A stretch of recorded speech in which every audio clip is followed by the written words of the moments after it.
Hey guys, David with 365cloudtech.com. I want to do a quick review on the Sony Vaio Duo 11 Ultrabook. This is a tablet laptop convertible pretty much. So you basically have your full tablet form like this, and then it will actually can convert up to a laptop with a nice little keyboard sitting out here. So let me show you some of the stuff on the side of it. We got a VGA port, SD card, and a headphone jack on the left side. On the top, we got a DC power in for the power cable. We got a Ethernet jack right here. It has gigabit Ethernet in it, and since it slides out like that, they got little legs that will stand it up, so this isn't actually touching the ground. On the right side, we got the power button, HDMI, and two USB 3.0s. And on the bottom, where the base is, we got volume and a screen lock, so like when you're tilting it, the screen will actually lock. And then an assist button. I have no idea what that does, but it sounds pretty awesome if you ask me. And then we got 4 LEDs, power, charging, and hard drive and wireless. Alright, and then we got just the front button for Windows here. So let me go ahead and boot this bad boy up, and we'll take a look at it. It's about 3 pounds. I don't know if I mentioned that earlier, but let's take a look at this. So it's booting up right now. It takes about 4 seconds to boot up, so I'm very impressed with it. And we're already in. Alright, so this interface, this is the Windows 8 Start menu interface. This is what you'll see on a Windows 8 PC when you log in too. So this is basically a full-blown laptop. It runs on an Intel i5.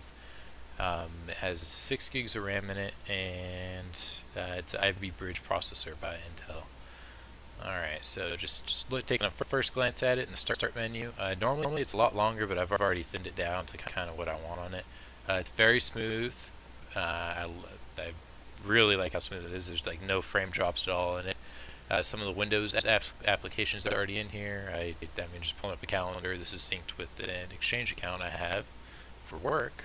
So it's got my calendar in there, and then get back into the start menu. This little weather app, just everything opens very snappy, very smooth. I'm very impressed with it.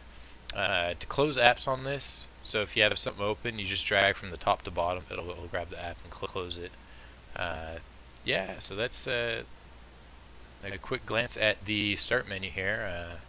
They have a built-in music player, which is actually pretty cool. We've got a random ad every once in a while, but it's free music. So I'll kind of give you a quick demo of the audio on here. Play some Adele. So that's what we got up. Another cool thing on here. Actually, let's take a look at the speakers first. So we got these little speakers here on the left and right. They're pretty good for its size. I'm impressed with it. You can't really expect much out of laptop speakers though, just because of the way they're designed and how small they have to be to fit in there. It comes with a built-in Dolby software that will change the equalizer to make if you're gaming, if you're watching movies, or if you're listening to music. It has 3 different settings built in for that, so you can set those presets to whatever you're doing on it.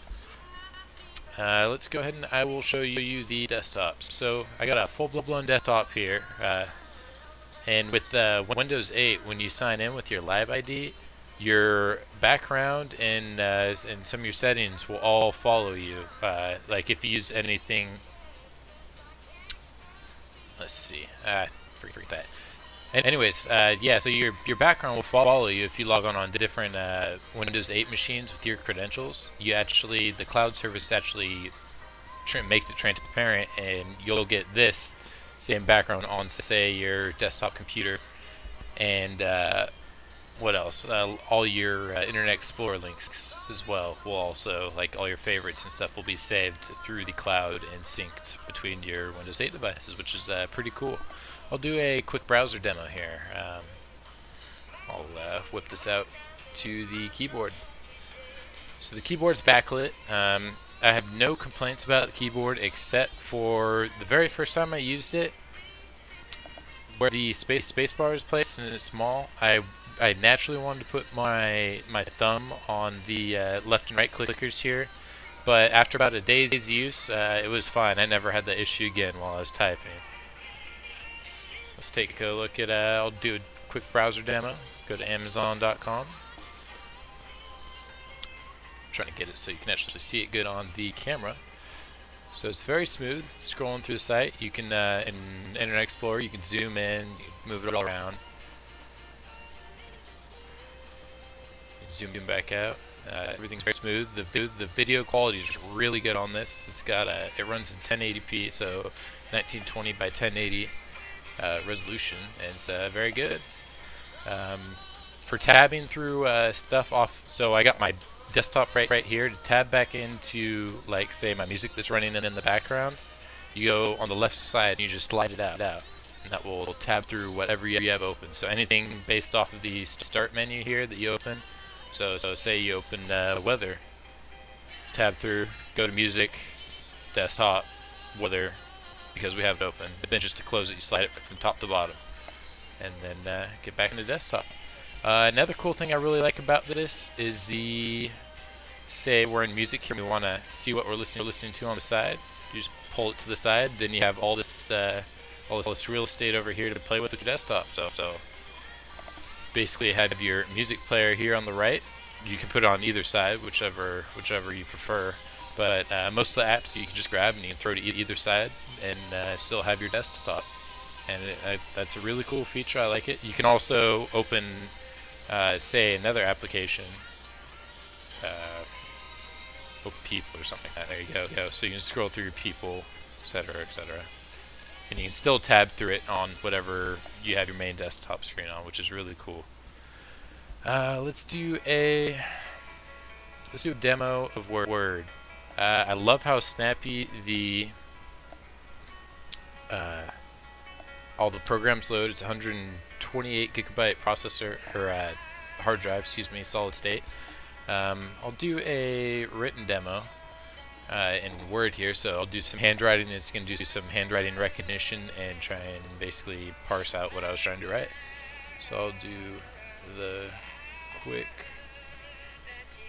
brown fox jumps over the lazy dog. I have terrible handwriting, so if I can recognize that, I will be thoroughly impressed. And the quick brown fox jumps over the lazy dog. So I basically hit every letter in the alphabet flawless first time through. Let me show you the digitizer now. So stylus and digitizer, I'll do some drawing. Let me just delete what I got in here. Whip out the pen tool.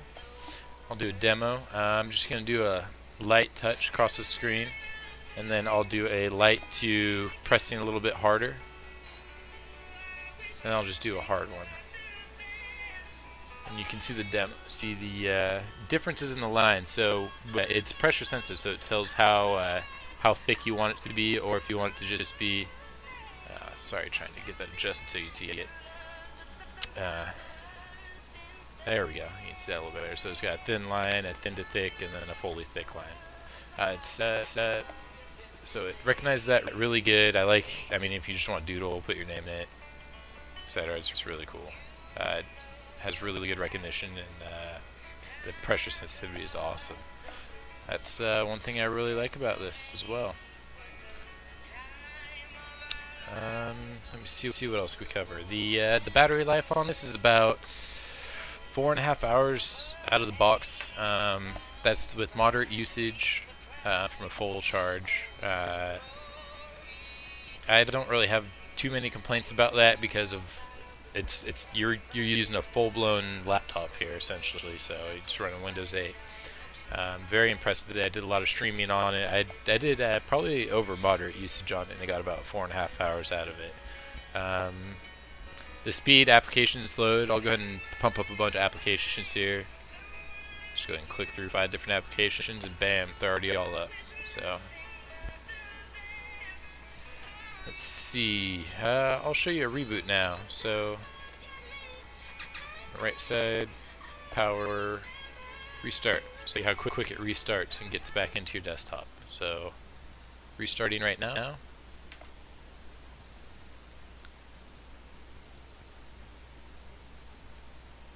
And starting back up.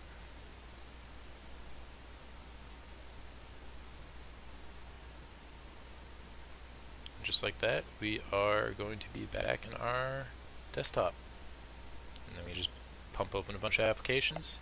Solid state is super snappy, very impressed with it. I love this device. A lot of people have complaints about the slider here. I have no complaints about it. It feels very sturdy. People have said the screen rattles and everything. It definitely does not feel rickety at all. Let me show you the mechanic here on the side.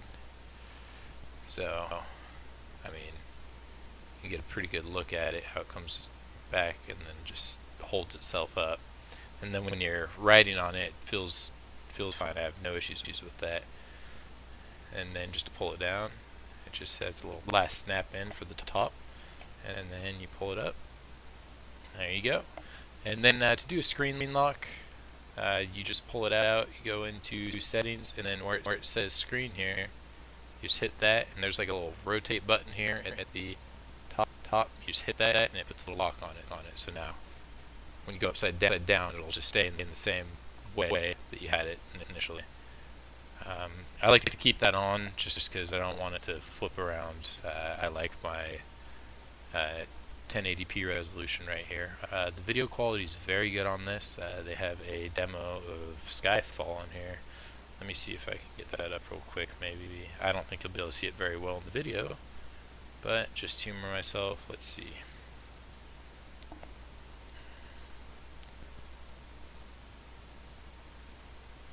Of course, my camera is recording in at 1080p, or not 1080p, but 30 frames per second, so it's not going to be running at the full frames that this is at. It's very good. There's no blur at all on the screen, so the quality is very good. I love the color contrast. I'm very impressed with this device. I have no complaints at all.